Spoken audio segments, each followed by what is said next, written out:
it was a very simple. Wilmington was terrific, and the crew was amazing, and the look of the show was beautiful. It was simply the reason that we're setting the show in Texas this year.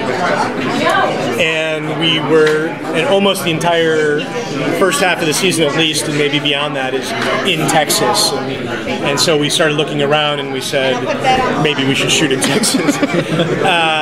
And that's why. And, you know, and it's like, you know, we're spending a lot of time in one town for this show, so some interesting change from season 1 of Revolution.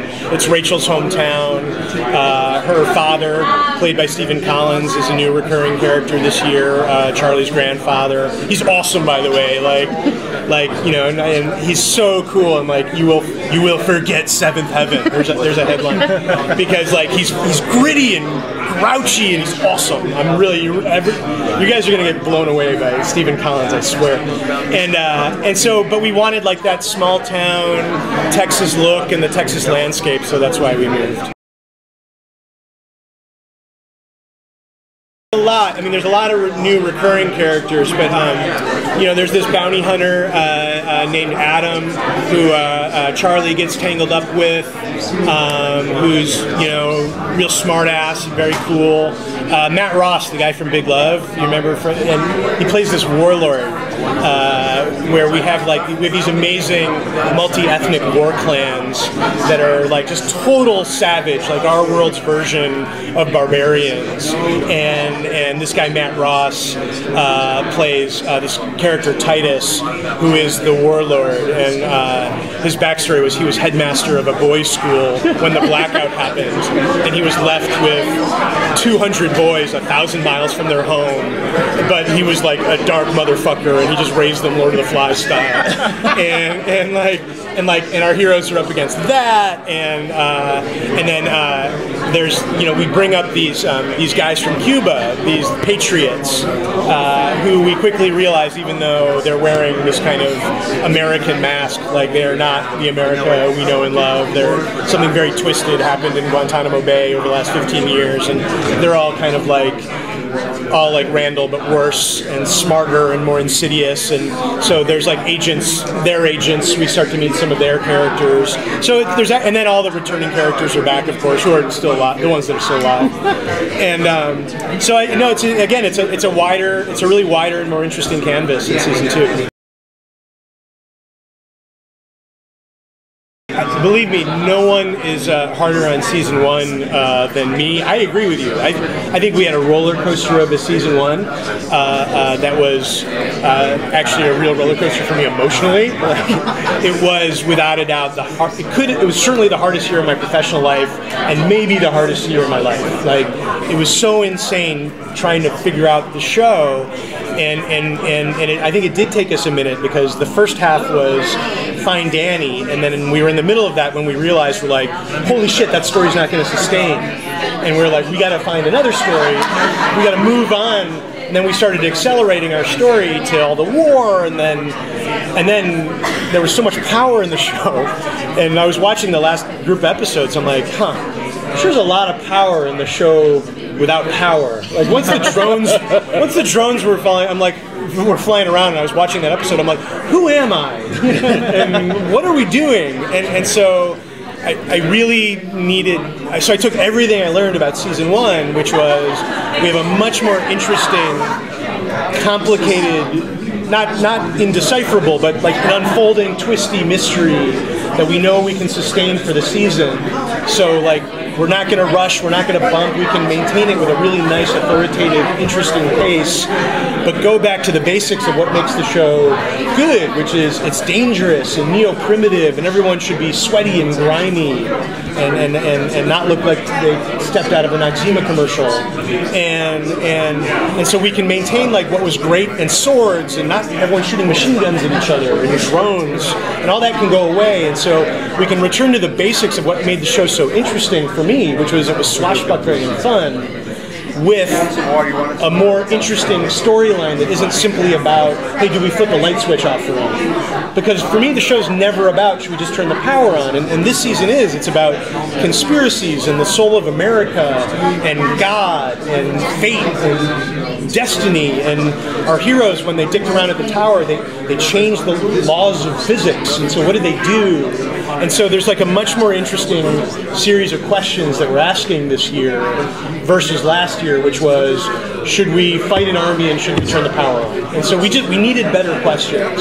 And so I think the finale, luckily, we launched all these nukes in the air and we were heading roughly in this direction, but we were able to do a lot of soul searching too and say, like, how do we build a better engine that I think will make the returning fans go nuts, and hopefully let a couple lapsed viewers come back and say, all right, yeah, they found their groove.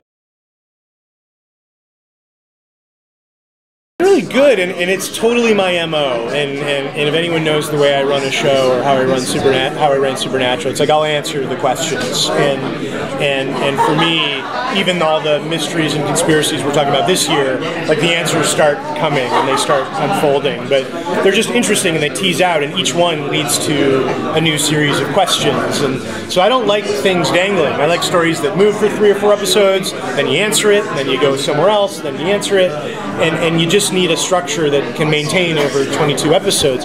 So for me, it was like, I was mostly gratified. Like the fact that we answered why the power went out was like kind of a huge swallow, like, oh boy, I hope people buy it. And for the most part, people bought it, and I think they appreciated, we certainly, for the record, 20 people can say I love it, and 2 people can say fucking lame, and those are the only 2 comments I remember, that's just how it is. But what I love about like this nanotechnology idea is it's limitless about what it means for the world. And like we always meant to say that it was about so much more than they were just keeping the power off. Like programmed properly, these things can do anything. And so you're living in a world that, in all of my endless Star Wars references, you're living in the world where there's a force and it's very real and it can do a lot of things.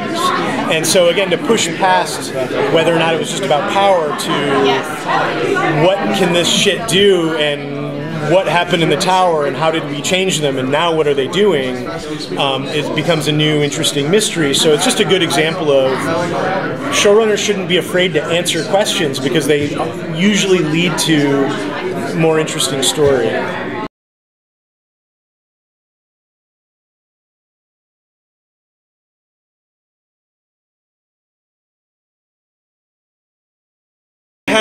Like everything's always a cocktail napkin sketch because I'm usually drunk. And so I very much know episode by episode what happens through episode 10, which is the first half of the season.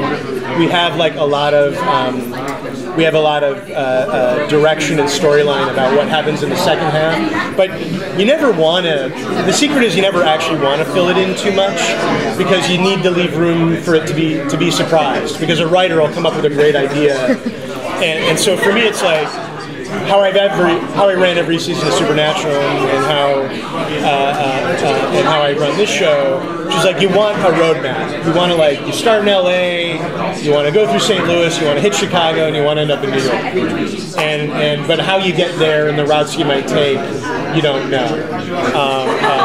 First season, I thought when we were going to get to New York, that's when we find Danny. Turns out we found him a shitload earlier. And so again, season 1 was, and so then we killed him. And so then season 1 was a much crazier season for me, much more chaotic than I usually like to run, frankly. Much more thinking on my feet. But we're back to a storyline that we know will sustain, and it's nice to find my feet with the show, which is what I think we did. I have, like, everything's always a cocktail napkin sketch because I'm usually drunk. And so I very much know episode by episode what happens through episode 10, which is the first half of the season. We have like a lot of we have a lot of direction and storyline about what happens in the second half. But you never want to. The secret is you never actually want to fill it in too much, because you need to leave room for it to be surprised. Because a writer will come up with a great idea, and so for me, it's like how I ran every season of Supernatural, and how I run this show, which is like you want a roadmap. You want to you start in LA, you want to go through St. Louis, you want to hit Chicago, and you want to end up in New York. But how you get there and the routes you might take, you don't know. First season, I thought when we were going to get to New York, that's when we find Danny. Turns out we found him a shitload earlier. And so again, season one was, and so then we killed him. And so then season one was a much crazier season for me, much more chaotic than I usually like to run, frankly. Much more thinking on my feet. But we're back to a storyline that we know will sustain, and it's nice to find my feet with the show, which is what I think we did.